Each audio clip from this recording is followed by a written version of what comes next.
우리가 지난주에 데살로니가 후서 2장을 같이 살펴봤습니다.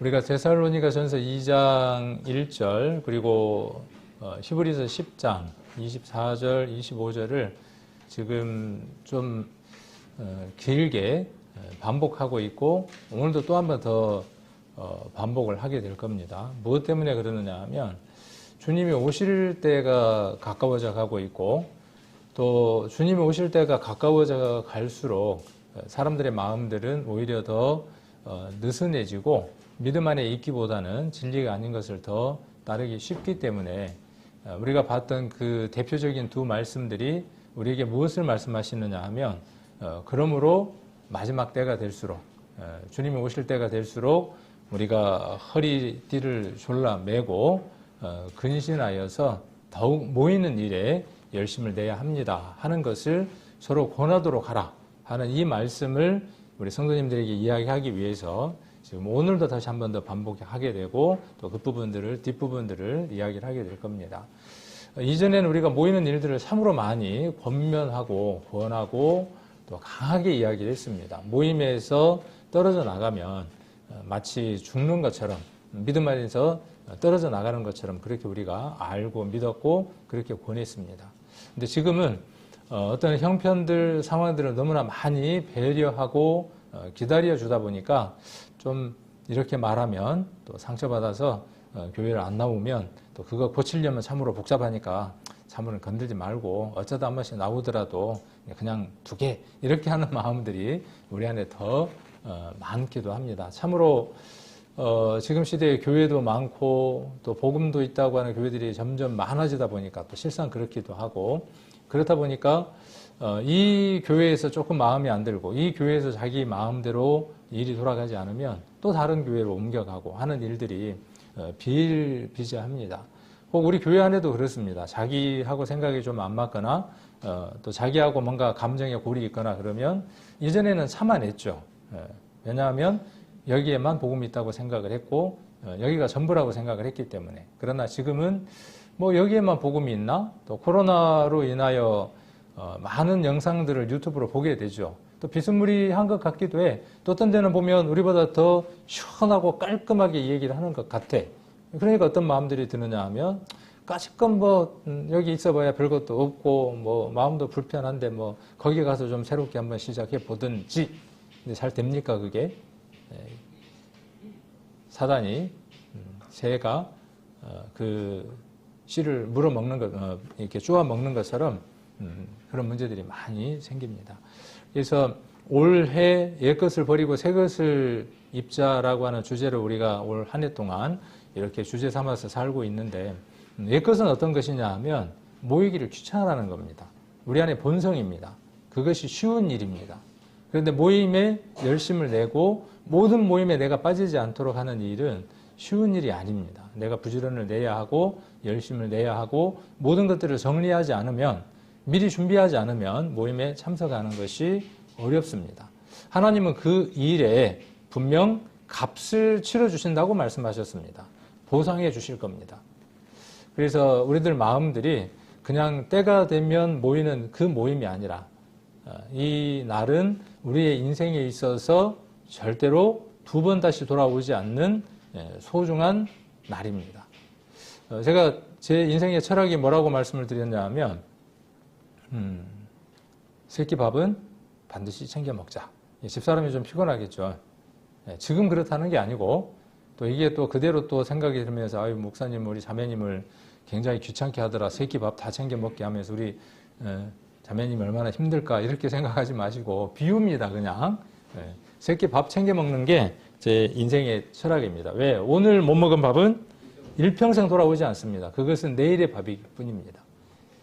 성경 말씀도 마찬가지입니다. 오늘 먹지 않는 밥은 내일의 밥이지 오늘 밥은 아닙니다. 오늘 밥을 먹어야 내일 내가 움직일 수 있습니다.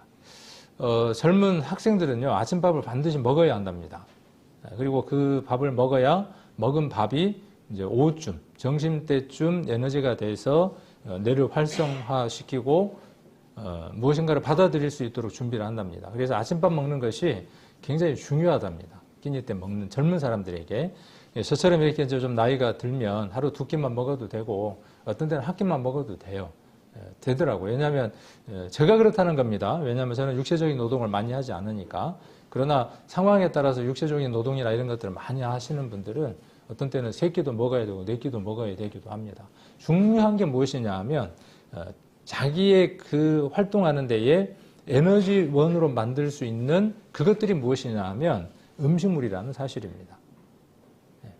우리 성도도 마찬가지입니다. 우리 성도님들이 하나님 안에서 살아가는 그 모든 것들이 무엇에 의해서 에너지원을 얻느냐 하면 말씀입니다. 말씀을 섭취하지 않으면 고갈되고 메말라갑니다.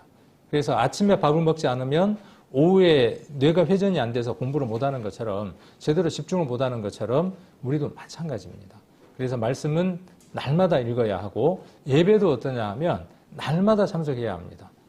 설교가 다 똑같은 것 같지만 늘 같은 얘기를 하는 것 같지만 우리 성도님들이 말씀을 깊이 묵상하고 날마다 성경을 상고하면 똑같은 설교일 것 같지만 여러분들이 말씀을 들을 때에 메모할 것들이 참으로 많아질 겁니다. 그래서 설교 시간에 메모하는 것 어떤 집중력의 면에서 본다 그러면 각각 어떻게 이제 다르게 이야기할 수 있겠지만은 메모하는 것은 저는 권장합니다. 그래서 말씀들을 메모하고 또 설교자가 이야기하는 그 본문도 명확하게 적어놓고 연관된 것들도 적어놓고 듣다 보면 내가 떠오르는 성경 구절들이 있습니다. 그럼 메모에 두었다가 한 주간 그 말씀들을 묵상하는 겁니다. 그러면 눈덩어리처럼 점점 불어서 커집니다. 그리고 나중에는 이 안에가 정말 주체할 수 없는 은혜들로 마음 안에 가득 채워집니다.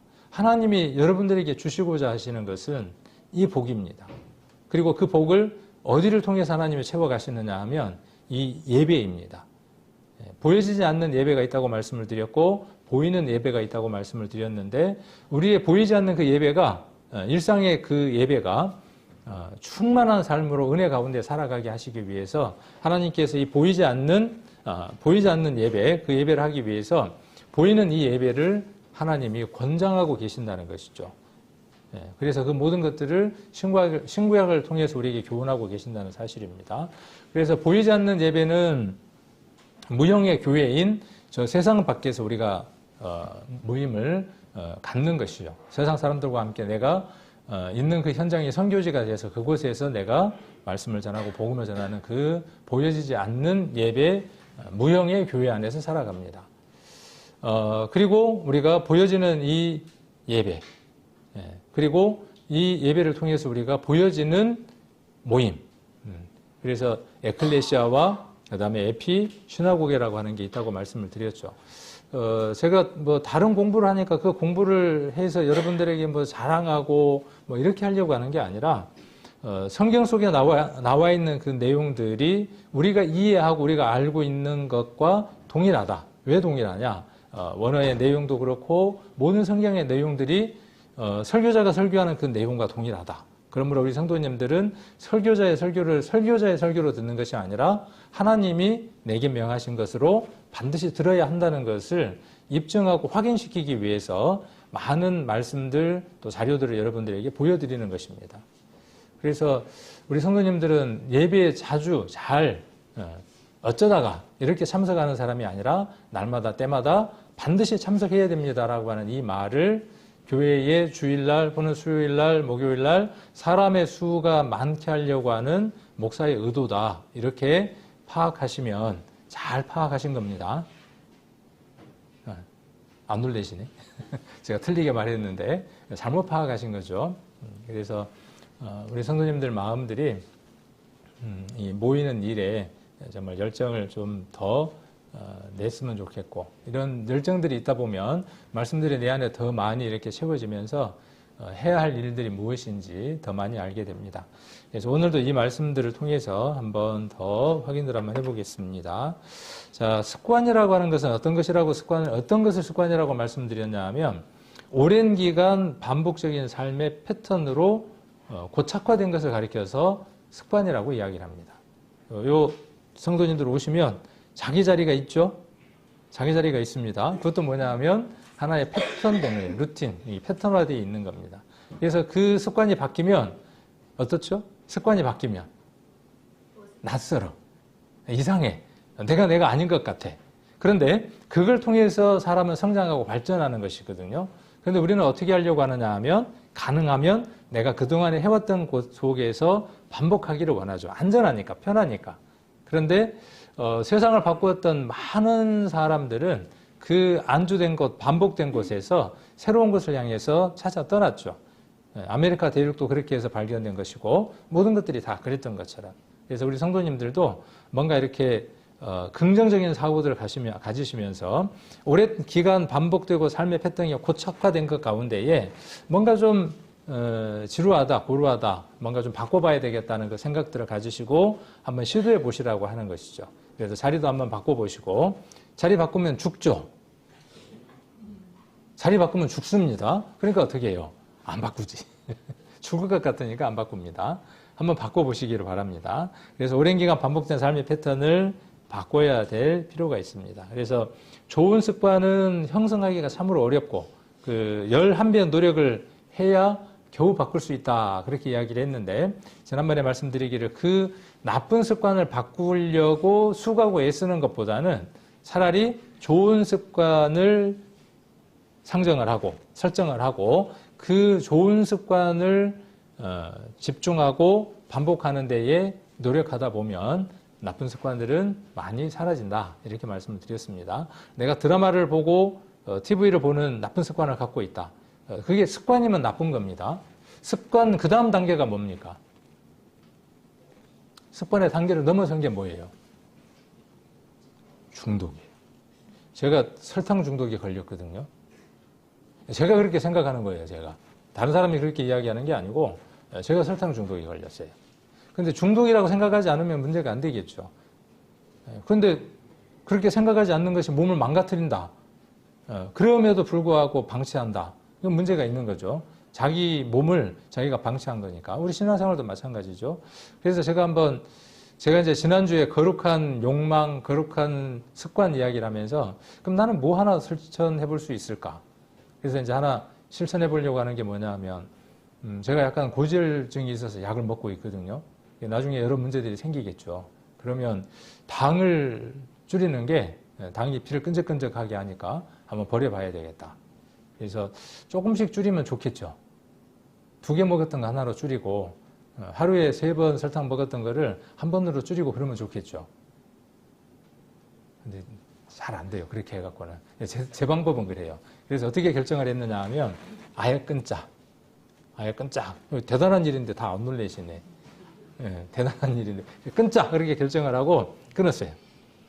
그냥 먹는데 참 힘들대요. 커피, 원래 제가 설탕 맛으로 커피를 먹었는데, 커피 맛으로 먹으려니까 참 힘들더라고.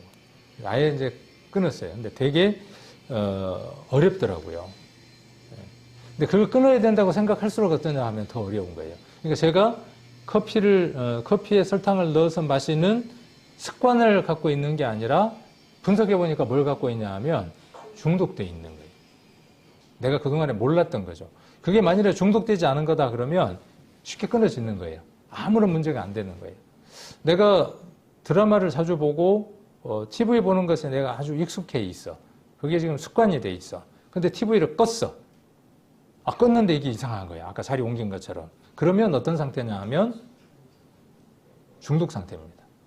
휴대폰을 그동안에 아무 생각 없이 봤는데 휴대폰이 없으니까 이상해. 휴대폰이 없으니까 이상하단 말이에요.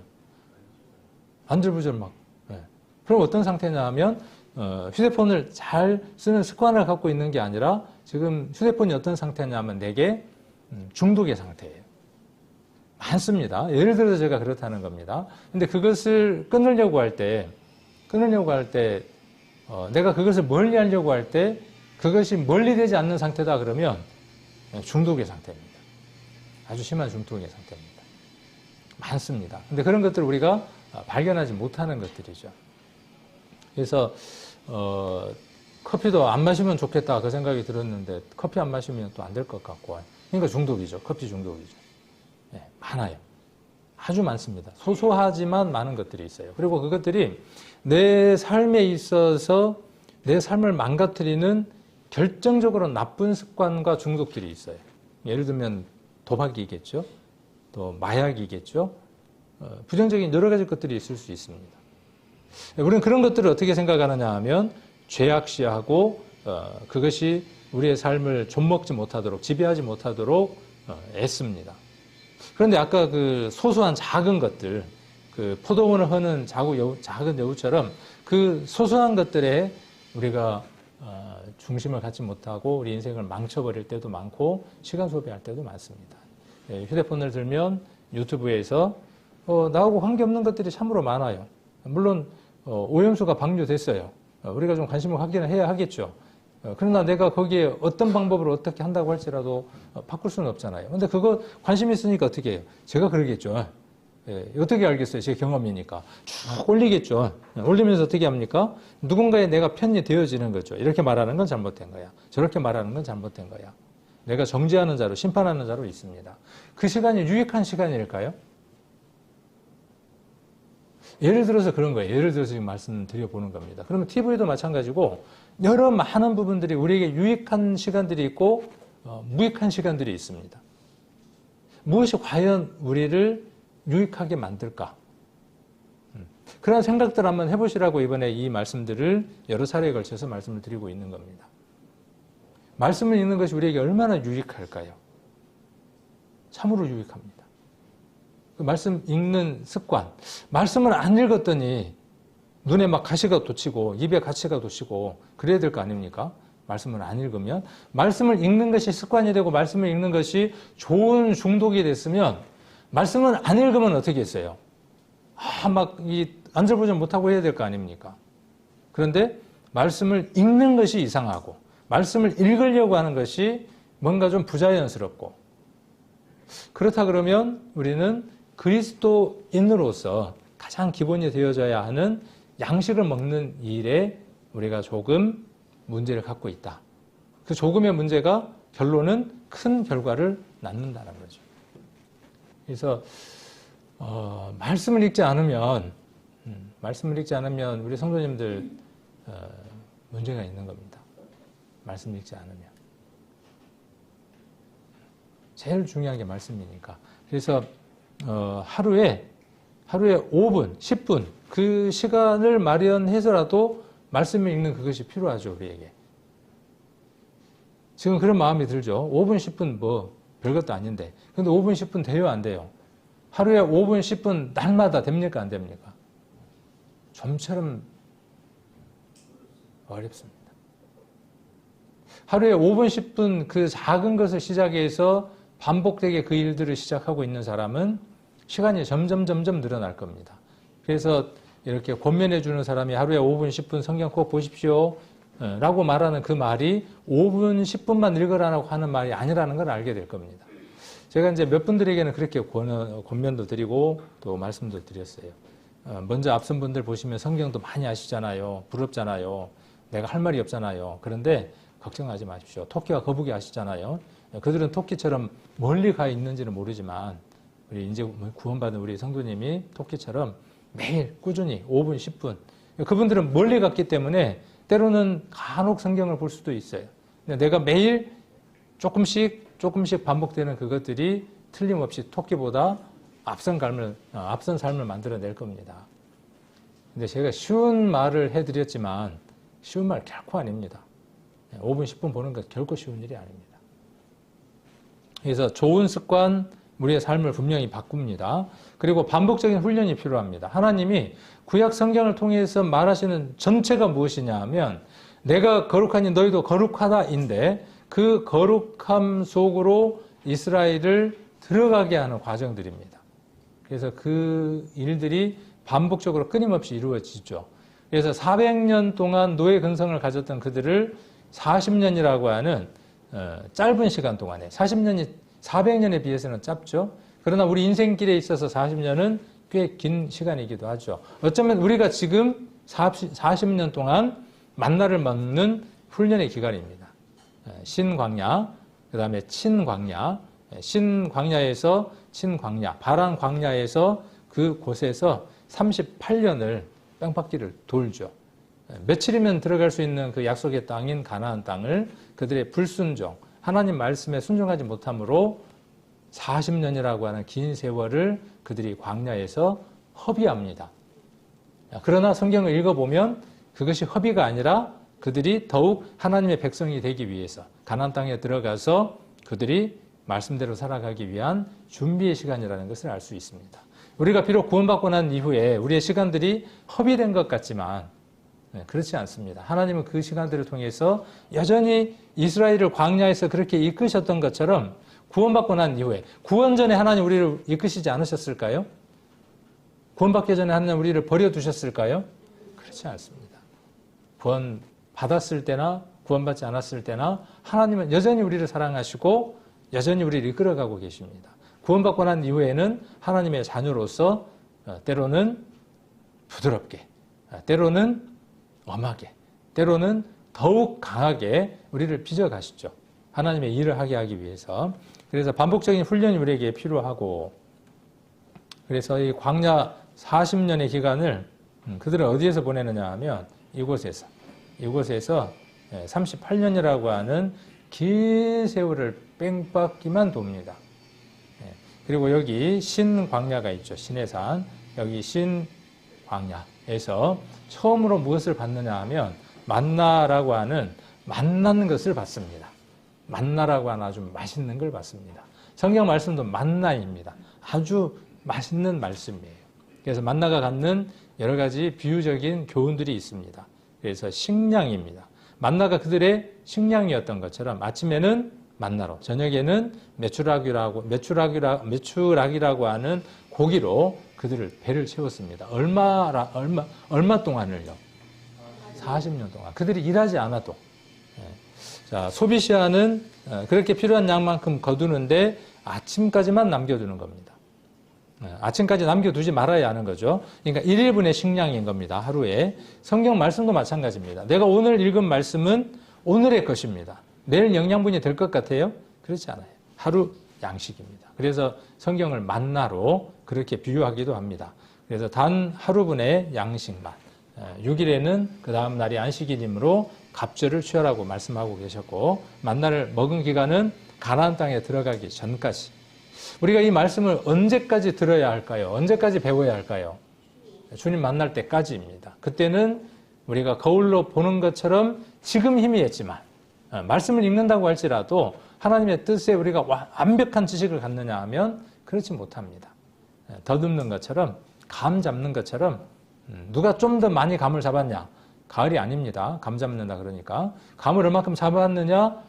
좀 덜 잡았느냐? 그 차이일 뿐입니다. 우리가 온전하게 모든 것을 확연하게 보는 것은 주님 앞에 섰을 때입니다. 그래서 그때까지 우리는 어떻게 하느냐 하면 주님을 우리의 간절히 사모하는 그 마음들로 주님을 그렇게 만나가는 겁니다. 그러므로 천국은 어떤 사람들의 것이냐 하면요. 내가 희미하게 보는, 내가 지금 감을 잡고 보는 그분을 온전하게 볼 수 있도록 간절히 소망하는 사람들의 집합체가 천국입니다. 이 사람들에게는 천국이냐 지옥이냐의 문제보다는, 지옥에서 영원토록 고통받느냐의 문제보다는 그보다 더한 것이 무엇이냐 하면 주님하고의 단절입니다. 실은 지옥이 무엇이 지옥이냐 하면요, 하나님으로부터 영원히 단절된 게 지옥입니다. 그곳에서의 형벌이 이러하다는 것입니다. 이미 하나님과 단절된 것이 무엇이냐 하면 지옥입니다.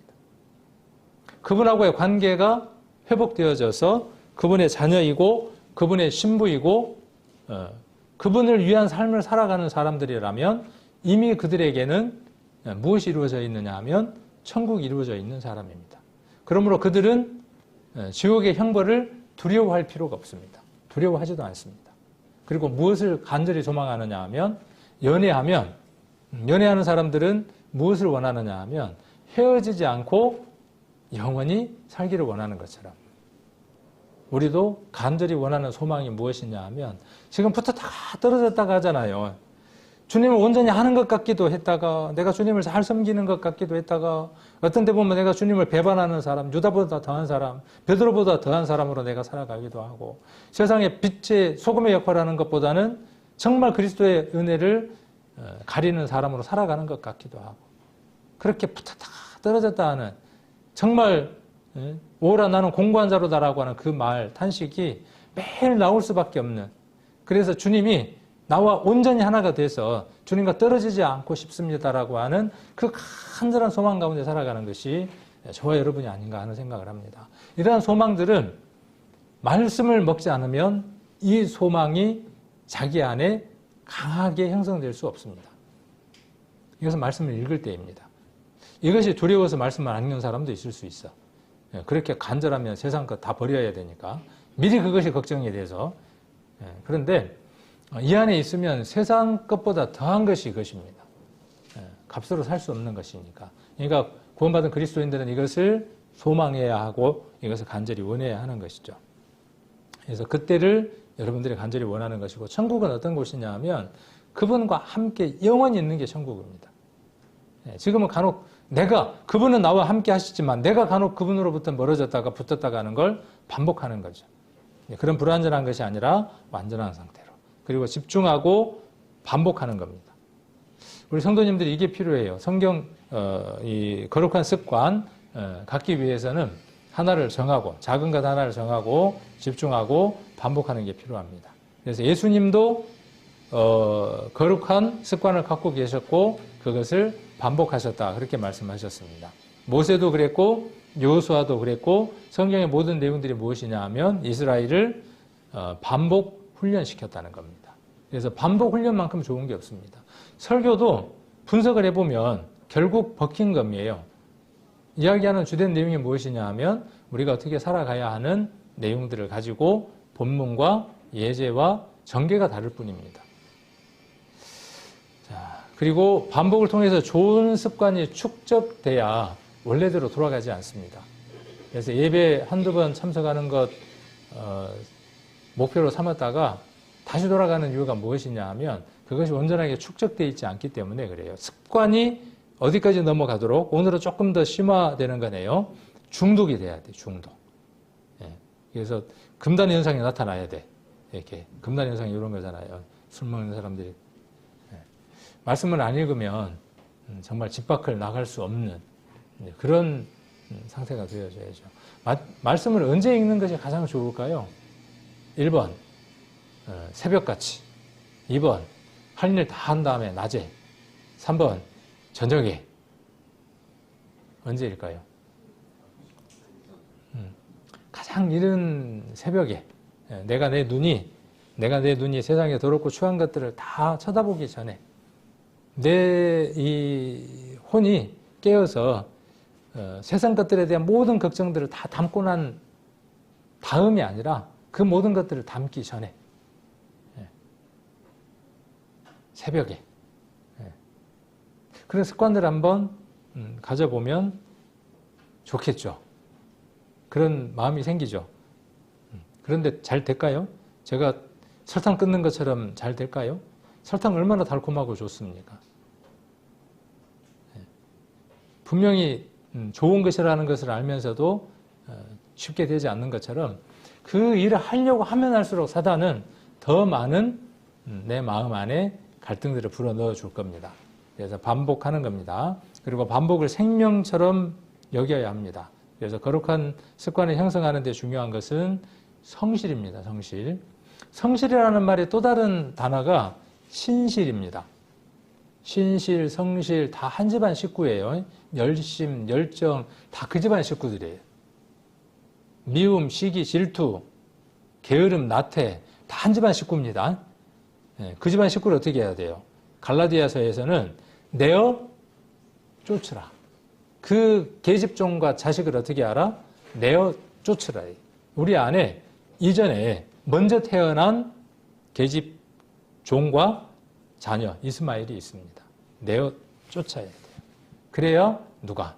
내 안에 새 자녀, 새 아들, 그 아들이 내 안에 역사할 수 있어요.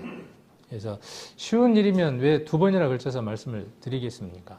그래서 이런 것들을 우리가 서로 권하고 말하고 해야 하는 것이 필요하고, 그 다음 성실이 필요하다는 거죠. 신실. 신실이라는 말은 믿음직하다 그런 뜻이죠.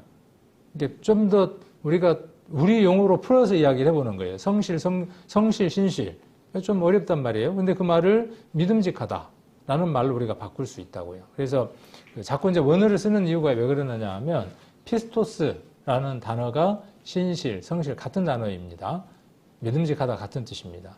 피스토스에서 무슨 단어가 영어 단어가 나왔느냐 하면 피스톤이라고 하는 단어가 나왔습니다. 그러니까 피스톤, 차에 보면 피스톤이 있잖아요. 행정기관, 4행정이냐 2행정이냐 뭐 또 행정 뭐 하여튼 거기 안에 그 몇 기통이냐 4기통이냐 2기통이냐 4기통이냐 6기통이냐 8기통이냐 뭐 이런 게 있죠. 그러면 커지겠죠. 엔진들이. 그리고 그것들이 계속 끊임없이 반복하는 겁니다. 상하로 반복 운동하는 겁니다.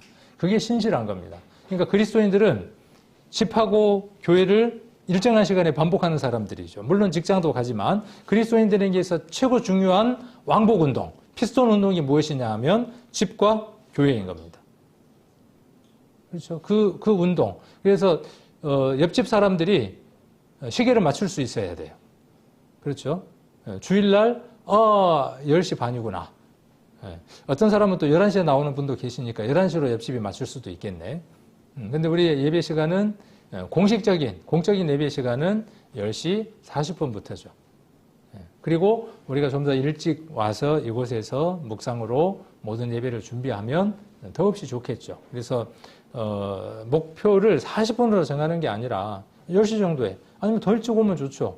더 일찍 와서 교회 안에 내가 필요한 부분들이 어떤 일들이 있을까 하는 것들이 어떤 것이냐면 믿음이 더 성숙해져가는 어른스러운 모습이죠.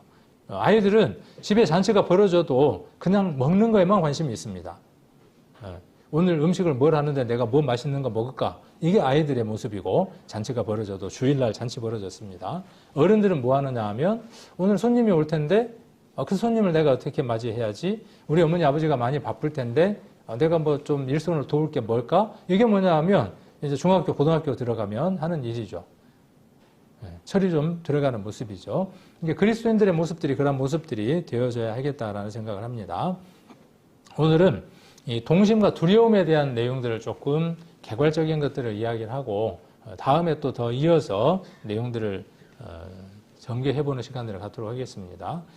데살로니가 후서 2장을 쓴 이유가 있겠죠. 편지가 반드시 이유가 있으니까 썼을 거 아닙니까? 사랑하니까 그 내용을 전달하기 위해서 썼을 것이고 혹은 어떤 문제들이 있다면 그 문제를 바로잡기 위해서 편지들을 썼겠죠. 고린도 전서, 전후서 같은 경우에는 그 교회 안에 이런 여타한 문제가 패키지로 있었기 때문에 그 문제를 해결하기 위해서 편지를 썼던 것처럼 여기 데살로니가 교회 안에는 이제 어떤 문제들이 있었냐 하면 오늘 우리가 봤던 것처럼 주님의 날이 이미 이르렀다라고 생각하는 성도들이 더러 있었다는 것이죠. 그 문제 때문에 바울이 지금 데살로니가 후서 2장을 말하고 있는 겁니다. 그래서 어떤 일, 주의 날. 그래서 앞에 보면 형제들아 우리가 너희에게 구하는 것은 우리 주 예수 그리스도의 강림하심과 우리가 그 앞에 모임에 관하여 이 모임에 관해서는 우리가 여러 차례 지금 이야기를 했죠. 모임, 에피시나고게라고 해서 언제 모여지는 모임이냐 하면 공중재림. 모든 성도를 한꺼번에 불러 모으는 그 모임에 관해서라는 얘기입니다. 그 모임이 중요하니까 우리가 이 모임도 열심을 내서 모여야 합니다라고 지난주에 이제 말씀을 드렸고, 자, 그리고 여기 뒤에 보니까 뭔 얘기를 하는 겁니까? 그날이 이르렀다고 지금 성도들이 생각하는 거예요. 왜 그렇게 생각할까요? 그리고 그날이 이르렀다고 생각하니까 지금 뭔 문제가 생긴 거예요? 진리. 본질적인 문제에 대해서 문제가 생기기 시작한 겁니다. 우리 바울 선생님이 얘기를 하실 때 휴가라고 하는 사건이 일어난다고 얘기를 하셨고 그 휴가라고 하는 사건이 일어날 때 내가 정말 사랑했던 가족들, 내가 정말 존경했던 사람들, 그분들이 예수님을 믿고 이러여차한 사건으로 먼저 돌아가셨는데 그리고 내가 지금 주님을 분명하게 믿고 있는데 바울 선생님은 뭐라고 말씀하셨냐 하면 우리가 사랑했던 사람들, 우리가 존경했던 그 사람들 예수님이 다시 데리고 오신다 그랬는데 죽었던 사람을 썩지 않는 몸으로 만들어서 다시 오신다고 그랬는데 그러면 내가 그분을 봐야 할 텐데 근데 왜 그런 일이 벌써 있다고 얘기를 하지? 교회 안에 어떤 일들이 생기기 시작하는 거예요. 웅성. 요즘 우리 교회 안에도 이제 최근에는 아니고 근래에 이 미디어가 많이 발달하고 많은 책들이 나오고 하면서 이 마지막 주님 오실 그 일들, 종말에 관한 일들, 이 종말이라는 것은 모든 것이 다 끝난다는 메시지가 아닙니다. 종말을 오해하면 어떤 것이냐 하면 모든 것들이 다 맞춰버린다, 끝난다 그런 의미로 잘못 이해할 수 있는데 종말이라는 말은 어떤 의미냐 하면 그리스도께서 오셔서 모든 일들을 완성하신다는 의미입니다. 그분이 오셔서 어떻게 하시는 거예요? 성경에 예언된 모든 말씀을 마지막 하나까지 다 이루시는 것이 뭐냐 하면 그 모든 것이 이루어지는 날이 어떤 날이냐 하면 종말의 날인 겁니다. 모든 것들이 끝나버리는 날입니까? 아니에요. 그날은 어떤 날이냐 하면 그리스도 안에서 진정한 영원한 모든 것들이 시작되는 날이에요. 그러니까 종말에 대해서 잘못 이해하면 어때요? 모든 것이 다 끝나는데 내가 이렇게 살면 안 될 것 같은데 그럼 어떻게 해야지? 집도 팔고 산으로 올라가고 이런 문제들이 어디에 있었습니까? 우리나라 안에도 있었고 많은 교회들 안에 있었던 것들을 볼 수 있죠. 무엇 때문에 그렇다는 거예요? 그들이 바른 진리 안에 있지 않았기 때문이에요.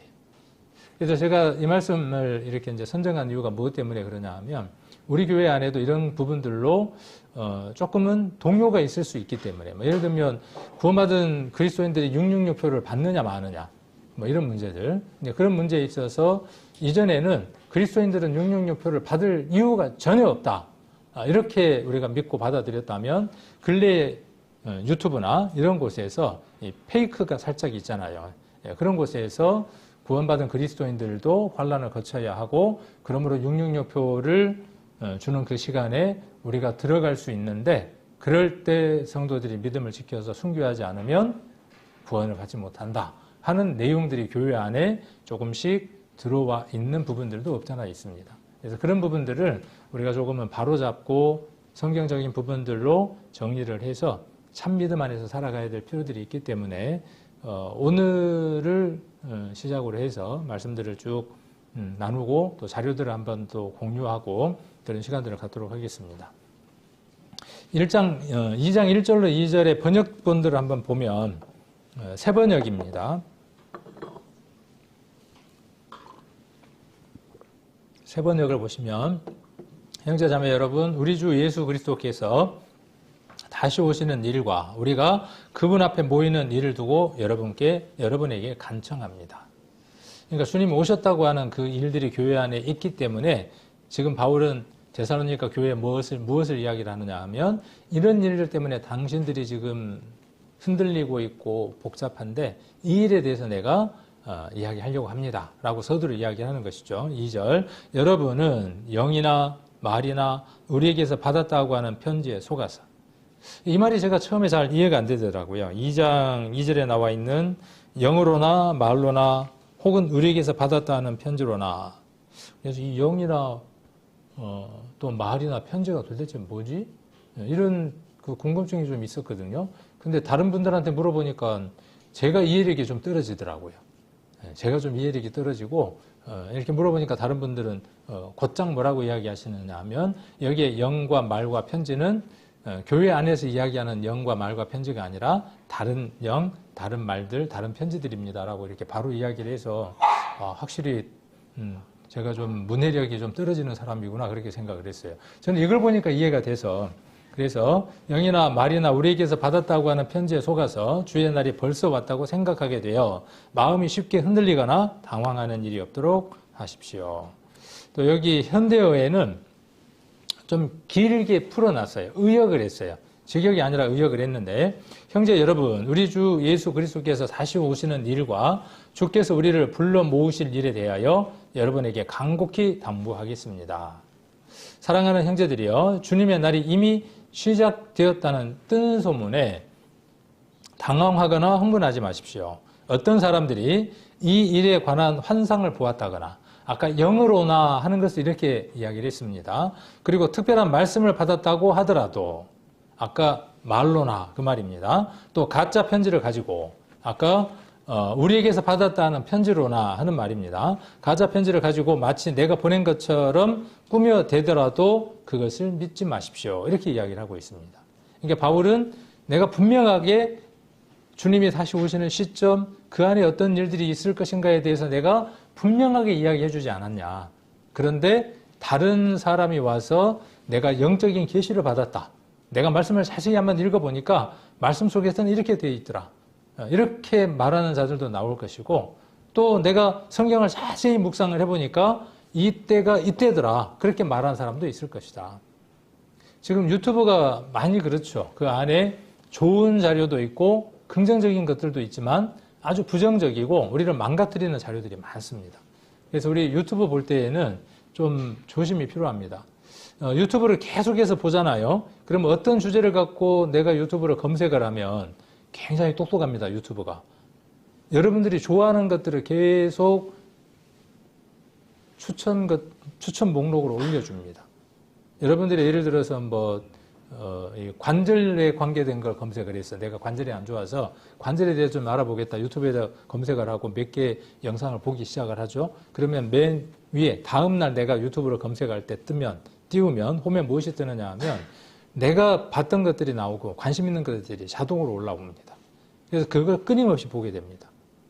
그래서 많은 주의가 필요합니다. 보실 때에 그냥 마냥 내게 좋으니까 그냥 듣는 것, 보는 것보다는 좀 더 이렇게 선별하고 이것이 아닌 것들에 대해서는 우리가 과감하게 버리는 것들이 필요합니다.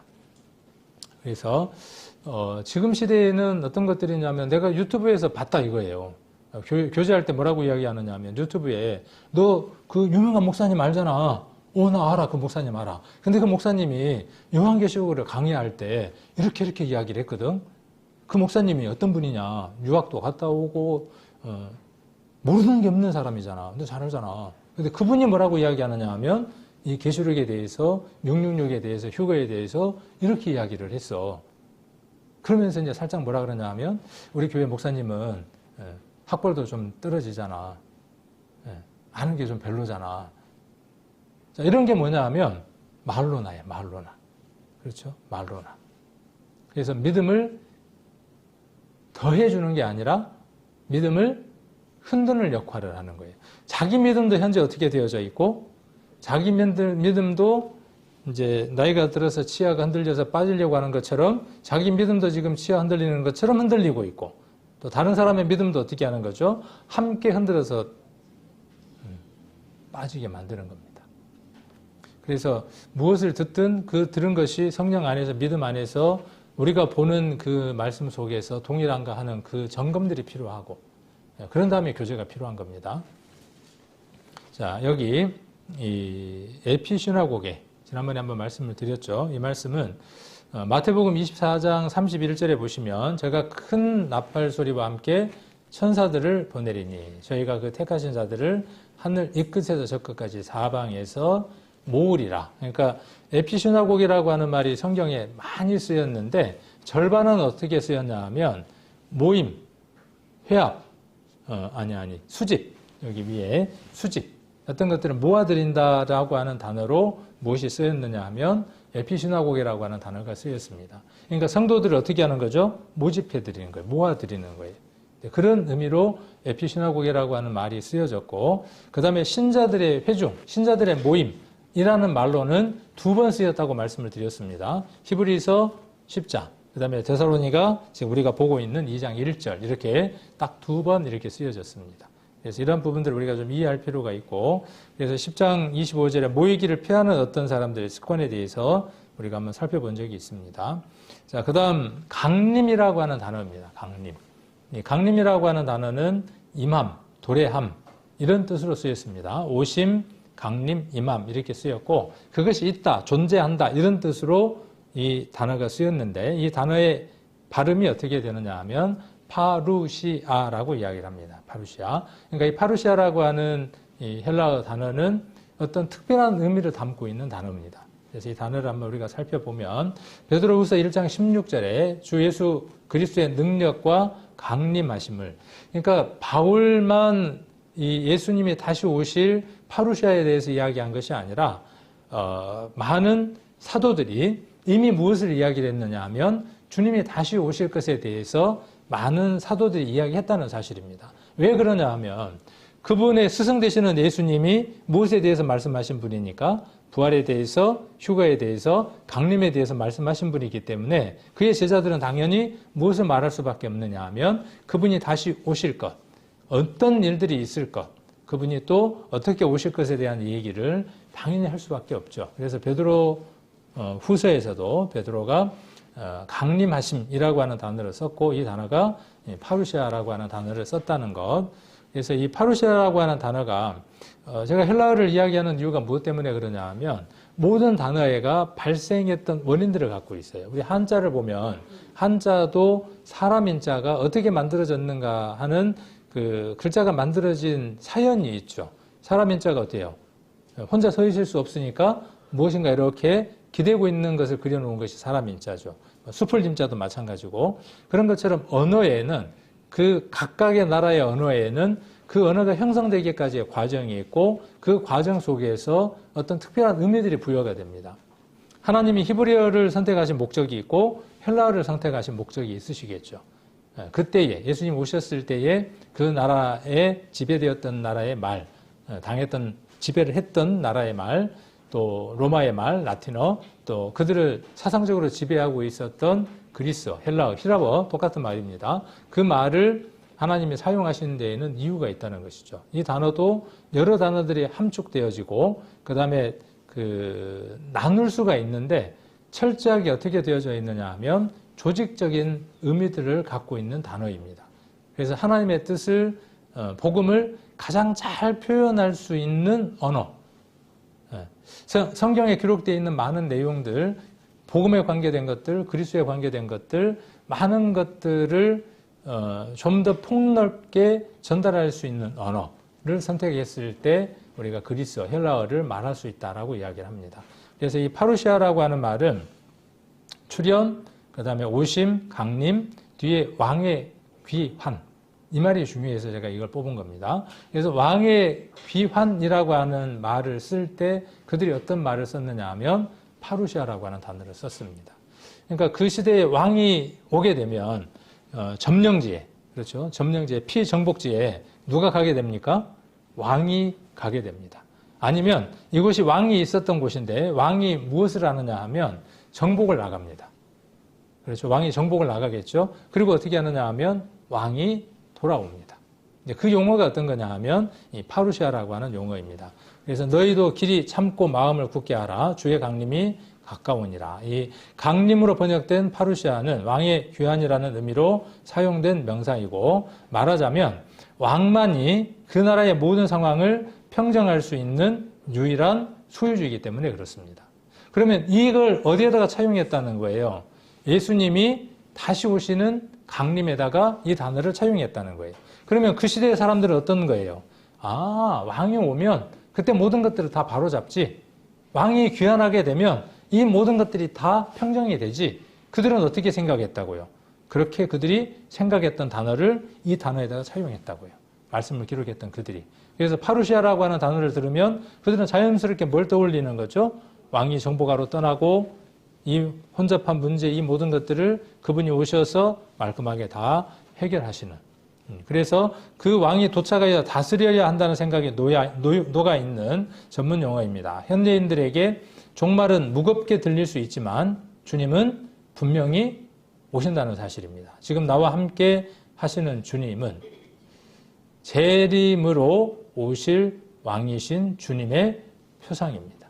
여러분 안에 계시는 그 왕, 그리스도는 이제 언제 오실, 그분이 재림하실, 강림하실 그분의 표상입니다. 우리가 그분을 온전하게 만나는 날이 그날이 되어지겠죠. 주여 어서 오시옵소서. 마라나타의 신앙으로 매일을 맞이합시다. 마라나타가 뭐라고 지난번에 말씀을 해드렸던가요? 마라나타가 성경 어디에 기록되어 있다 그랬죠? 요한계시록? 바로 잡아 드렸어요. 요한계시록도 있고, 요한계시록보다 더 앞에 있는데 고린도전서 16장입니다. 한번 보시겠습니다. 그래서 마라나타 그러면 성경 두 곳을 꼭 기억해 두시면 됩니다. 요한계시록 마지막 장, 마지막 저 앞에 있는 그 내용을 기억하셔도 되지만 그거보다 더 본질적이고 더 핵심적인 것을 담고 있는 구절이 고린도전서 16장입니다. 저는 이 말씀을 참 좋아합니다. 모든 말씀들이 다 좋지만 이 말씀을 유달리 더 좋아합니다. 22절 고린도전서 16장 22절 23절, 24절 같이 한번 읽겠습니다. 만일 누구든지 주를 사랑하지 아니하거든 저주를 받을지어다. 주께서 임하시느니라. 주 예수 그리스도의 은혜가 너희와 함께하고 나의 사랑이 그리스도 예수 안에서 너희 무리와 함께할지어다. 이게 일반 교회에서는 이제 목사님들이 마지막 모든 예배가 끝나고 난 이후에 축도를 할 때 이 내용들을 이야기를 합니다. 그래서 서신서 그 말미에 있는 이 내용들로 이렇게 이제 손을 들고 그날 예배에 참석하신 분들에게 축도를 합니다. 어느 의미에서 보면 또 좋고 또 바람직하고 괜찮다 이런 생각이 또 들기도 하고, 어느 면에서 보면 정말 모든 성도를 축복하고 축도할 수 있는 그 일들이 어느 한 개인에게만 있는 것이 아니라 모든 사람에게 있는데, 그 주일날 예배 때에 목사님이 하시는 그 모습들은 그렇게 축복하고 축원하고 축도할 수 있는 그 권한이 마치 한 사람에게 있는 것처럼 오인될 수 있기 때문에, 그래서 저는 예배 말미에 축도를 하지 않습니다. 그러나 제 마음 안에는 그 축도를 하는 것 이상으로 우리 성도님들이 축복받기를, 복받기를 간절히 원하는 마음을 갖고 있습니다. 그래서 끝나는 기도로 그 축도라고 하는 것을 이렇게 가름하기도 합니다. 그래서 이런 부분들을 우리 성도님들이 이해하고 있어야만 하는 거예요. 왜 우리 교회는 다른 교회와 달리 축도가 없지?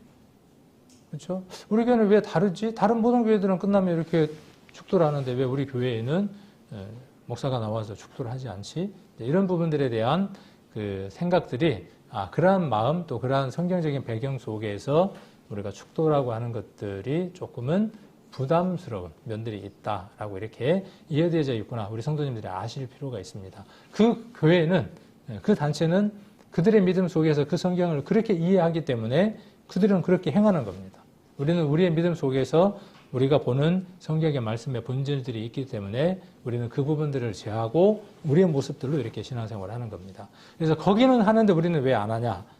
이렇게 우리가 접근하고 이해하기보다는 우리 교회에서 안 하는 데에는 어떤 이유가 있을까? 주기도문과 사도신경 이런 부분들을 우리가 하지 않는데 그런 이유들이 어디에 있을까라고 하는 것들을 한번 찾아보면 좋겠습니다. 지난번 구역 모임 때 어떤 얘기들이 조금 나왔냐 하면, 우리 교회가 이단이라는 말도 종종 듣고 구원파라고 하는 말도 종종 듣는데, 이런 부분들은 이제 구역 모임 때 한번 교제들이 나눠왔어요. 왜 우리가 그런 말들을 들어왔느냐 하는 것들을 한번 보면, 구원에 관해서 너무 강하게 이야기를 하고 그 구원의 본질에 대해서 무엇을 이야기하느냐 하면, 성경에서 이야기하는 구원의 본질은 과거, 현재, 미래의 모든 죄가 사함받았음을 말하고 있습니다.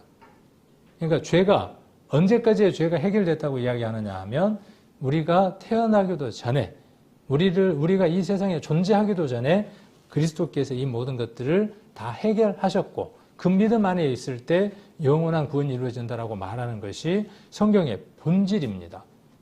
이것을 이렇게 말하고 더러는 뭐라고 이야기하니까 거기서 과대하는 겁니다. 조금 늘려서 뭐라고 이야기하느냐 하면, 그러니까 쟤들은 지금 짓는 죄가 죄도 아니라고 이야기를 하고 앞으로 지을 죄도 죄가 아니라고 이야기하니까 그 구원이 문제가 있다, 이렇게 말하는 겁니다. 그런 부분들은 우리가 그 구원의, 세 가지 구원에 대한 이야기들을 하면서 충분히 우리가 설명되어져 있죠. 그래서 외부에서 보기에는 그렇게 말한다는 거예요. 저들은 죄를 지어도 괜찮다, 회개하지 않는다, 이렇게 말한다는 거예요. 우리는 그렇게 말한 적이 없고 그렇게 믿은 적이 없습니다. 그래서 그런 그 오해들이나 그런 말들에 대해서 우리가 이제 귀담을 필요가 없죠. 그 다음 또 하나가 무엇이냐 하면, 우리 교회 오면 십자가가 없고 뒤에, 그리고 의자 3개가 뒤에 없습니다. 정통 장로교나 정통적인 교회 안에는 뒤에 십자가가 있고 의자 3개가 있습니다. 거기에 누가 앉아 계시는가는 모르겠어. 근데 거기 누군가 앉아 있는 거고 아무나 앉을 수 없어. 이런 부분들은 어디에서 많이 유래된 것들이냐 하면, 이 카톨릭에서 많은 것들을 정리하지 못하고 들어온 부분들입니다. 그런 부분들에 이 우상화될 수 있는, 또 계급화될 수 있는 부분들을 우리가 받아들이지 않고 거부하기 때문에 교회 안에 십자가라든지 또 의자들을 우리는 없앤 것일 뿐이죠. 그러니까 기존의 정통교회가 했던 많은 형식들을 우리가 거부하니까 우리는 이단이라는 말을 듣기가 쉽죠. 근데 우리가 설명해 줄 수 있어야 하는 것이죠. 그 다음 또 하나가 뭐냐면 예배의 순서 안에 주기도문과 사도신경이 없기 때문에 아까 그 축도가 없기 때문에 이 교회는 정통 교회에서 어긋나 있으므로 이단이다라고 이야기를 합니다. 그렇게 이야기한다면 오늘날 많은 교회들은 초대 교회의 예배 모습과 많이 달라져 있는 걸 볼 수 있습니다. 그럼 그들이 다 이단이어야 되겠죠. 그러니까 논리적으로도 그렇고 많은 면으로 보았을 때에 문제점들을 안고 있는 것이죠. 예배의 형태는 여러 형태를 띌 수 있습니다. 그래서 그 안에 교동문이 들어갈 수도 있고 한때는 교동문도 들어갔죠. 찬송가 뒤에는 교동문이 들어갈 수도 있고 필요하면 주기도문을 넣을 수도 있고 사도신경을 넣을 수도 있고 어떤 것들을 순서 안에 충분히 넣을 수 있습니다. 그것은 그 교회의 구성원들의 합의에 대한 결과물들일 뿐입니다. 그것이 정통과 이단을 결정짓는 내용은 아닙니다. 그래서 지금의 많은 신학들이나 많은 것들을 배운 사람들은 그런 것들로 이단이라고 이야기하지 않습니다. 지금의 이단의 정의는 무엇이냐 하면 우리 교회만 구원이 있다라고 말하면 이단으로 정의 내립니다. 재밌죠? 우리 교회만 구원이 있다고 말하면 이단입니다. 동의하십니까? 동의가 안 돼요? 우리 교회에만 구원이 있을까요? 그러면 하나님은 어떤 분이에요? 제한되신 하나님이에요. 우리 교회에 묶여있는 하나님이에요.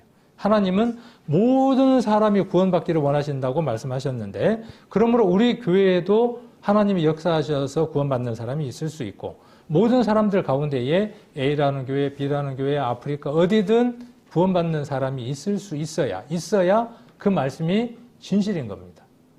그러므로 우리 교회만 구원이 있다고 말하는 것은 아집입니다. 이것은 자긍심도 아니고 자부심도 아니고 말씀을 오해한 것입니다. 그래서 그러다 보니까 뭔 문제가 생기죠? 우리 교회만 구원이 있다고 이야기를 하면 좋은 점이 있어요. 우리 교회만 구원이 있다고 하면 좋은 점이 있어요. 어떤 좋은 점이 있을까요? 우리 교회를 벗어나면 너는 구원이 소실되는 거야. 그러니까 어떻게 할 수 있어요? 펜 관리를 잘할 수 있어요. 관리를 잘할 수 있어요. 그렇게 사용하기 때문에 더러는 지금에 있어서 이제 이단의 정의는 또 그 정의를 내릴 때에 그렇게 많이 정의들을 내리고 있는데 우리 성도님들이 이런 부분들을 조금 정리하고 구역 모임 때 우리가 이야기를 했지만 이런 부분들이 정리되어져서 우리가 가지고 있는 이 영원한 복음, 영원한 구원, 우리가 갖고 있는 예수님을 만난 그 참 믿음, 그리스도와 함께 죽었고 그리스도와 함께 장사됐고 그리스도와 함께 부활되어서 살아가는 이 믿음의 이 본질적인 것들이 우리 교회만큼 잘 녹아나서 전달하고 있는 교회는 드물다 하는 것에 대한 자부심을 가질 필요는 있다는 것이죠. 그래야 우리가 어떻게 할 수 있느냐 하면 우리가 가진 영원한 복음을 담대하게 자신 있게 전할 수 있죠. 그래서 우리 교회의 모습이 그들의 눈에 보기에 다르니까 우리가 부끄러워서 복음을 전하지 못한다든지 어떤 핍박이 두려워서 복음을 전하지 못한다든지 이러한 일이 없도록 우리 성도님들이 말씀들을 정리를 잘 해두어야 하겠죠. 그런 의미에서 지금 이 내용들도 이야기를 하고 있습니다. 그래서 마라나타의 신앙이 필요합니다.